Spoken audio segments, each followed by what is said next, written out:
But can I continue? Hello, ladies and gentlemen, and welcome back to Conversations with RD Abelio. Today, we are still on the topic of time management, but for this particular episode, we're going to be talking about perfect time.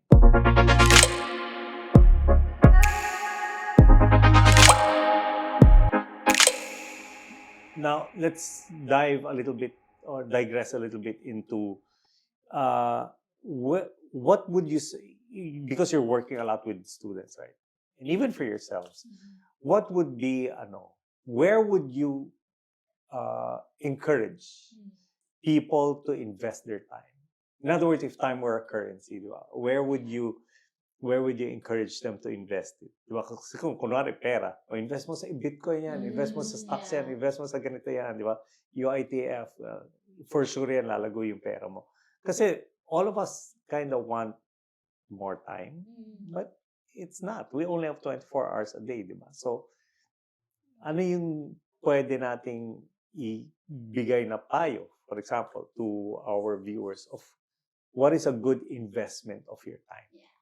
Siguro ako, Kuya RD, one of the things na narinig ko kay Pastor Dennis to, no, na recently lang, na don't just be a goal-getter, but be a growth-getter. Wow. So, if I'm going to if I'm going to invest my money, I want to invest it to yung learning, yung kung saan ako matututo, whether books yan, Yeah. whether trainings yan, whatever, how can improve myself, anything about the development, personality development, professional development, skills development, I'm gonna invest on that because learning never stops. Because when we Yes. stop learning, we stop also our growth. Mm.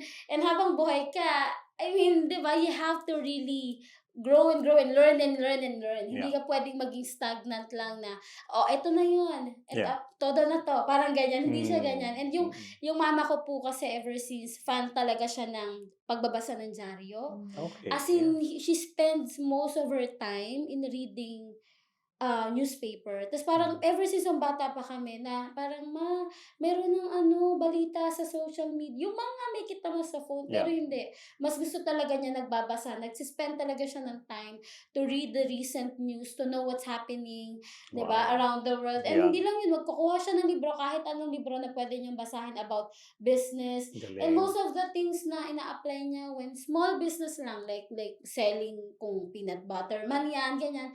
Everything she learned it from books, and everything she learned from the people around her. So part of, I think, growing and learning as well is investing then your time to ask mentoring from people around you. Yeah. Of course, seasoned leaders, and Yeah.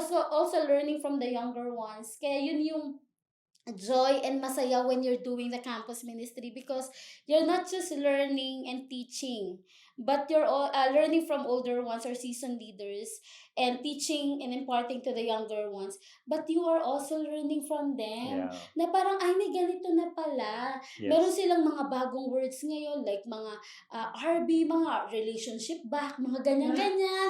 So, like, magkakwento sila, ano po kami ngayon RB. Anong RB? Relationship back na pala. So, What's parang, relationship yung back? nagkabalikan, mga ganyan. Oh, Mga reconcile, ganyan. Parang CO po kami ngayon. What's CO? Cool off! Oh my gosh! So parang, yung mga time natin na buo, yung mga words, yung mga bata ngayon, shortcut na. So abbreviate. Yeah. na-abbreviate nila. And also, I'm learning na, ito pala yung difference ng generation namin sa generation nila, na there are approaches that I cannot do sa kanila. So you really have to invest your time talking to people, learning from them talaga. So that's for me. So Good. Sa akin, if time is a currency, I would like to invest in two things. Number one, sa family ko. Number two, in the next generation.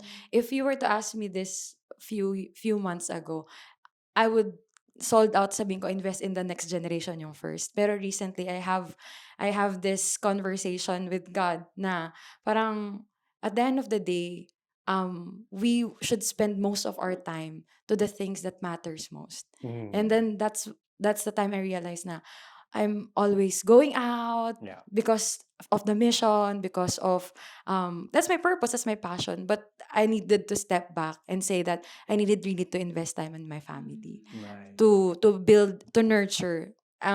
There was conversation na sa mga friends ko na, ano yung natutunan mo sa mama mo? Ano natutunan mo sa dad mo? Tapos ako parang, oh nga no, parang, parang alam mo yun, parang Yeah. nagkaroon lang ako ng buhos moment ng tubig na, Yeah. di ko kilala yung pamilya ko. Wow. Ganon. So parang, this time, I really wanna invest my time in investing in my family. Yeah. And second, of course, yeah, thanks. Second, of course, investing in the next generation. My purpose and my calling. There was one time I was calculating all the millions ng company na pinagtatrabahuhan ko. And then, it dawned on me na, why am I here? Mhm. Why am I here? Wow. Na-realize ko na, why am I investing my time, money, energy, effort into my boss? Mhm. He's so good. Hi. If nanonood po kayo, Australian pala yan. Hey, good day, mate. Na parang, bakit ako nag-invest ng time ko here if I can channel my energy, my everything into building the next generation. Which is yung skills ko din, parang doon din siya aligned. Kasi sa auditing, parang nakaupo talaga ako, parang yung mind ko. Pero why not do strategic planning for the students, for the next generation? And why the next generation? It's because when we reach one student, we reach one family. Hindi lang siya basta, hindi lang siya basta isang estudyante lang eh. There's also a study na one person, kahit gaano pa siya ka-introvert, can influence more than 10,000 people in his or her lifetime. So, it's really worth it to put your time and energy in the next generation because one thing's for sure, diba? Hindi natin alam kung sino yung magiging next president, vice president, but one thing's for sure, they're inside the campus right now. And it's important that as young as they are, we inculcate values of leadership, integrity, faith, excellence sa kanila. Yeah. Diba? And ako, parang sabi ko, this is worth it. This is worth it to leave my corporate job. This is worth it na to leave everything behind for the cause of reaching the next generation. Because I know that if we want a better Philippines, that if we want a better nation, it starts right now in building the next generation. Galing, no? Grabe. And Mayor Vico of Pasig is Yeah. just the example of that, right? I mean, he was raised by a single mom, Connie Reyes, but he grew up in church, right? He had the influence of pastors and all, but then look at where he is now, di ba? Leading Pasig into where they are today. Another one is Mayor Rufy Biazon, goes to Muntinlupa, goes to Alabang Church, right? So, alam mo yun, these are Reaching the campus! Make an impact in the digital space! But these are yung influence nga di ba? Influence of how to not just lead their particular cities but how to live, di ba, godly. Diba? So I truly believe that when you invest in the next generation, they're the ones sila na yung Next. Oo I mean, maybe the next election, Mayor Vico might go for Senate or, di ba, then another election, pwede na mag-presidente yan kasi ano na yan he'll be 40 plus already by the time, no? So, you've made a good investment of your time, right? So, I want to thank you both, ladies, for this time to share with them. And those of you out there who maybe want to know more about Every Nation Campus and how do you, if you have a heart for the youth, how do they get in touch with you if they want to support or you can just message us in our Facebook. Your Facebook is Connie Cabajo Cornelio. You can also reach us in our Every Nation Campus Makati page and also our Instagram. Nandun din kami, Every Nation Campus Makati. There you go. So, ladies and gentlemen, thank you so much for watching, for tuning in again on Conversations with RD Abelio.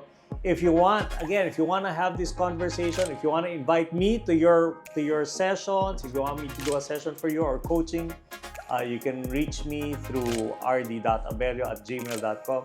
Email. Email.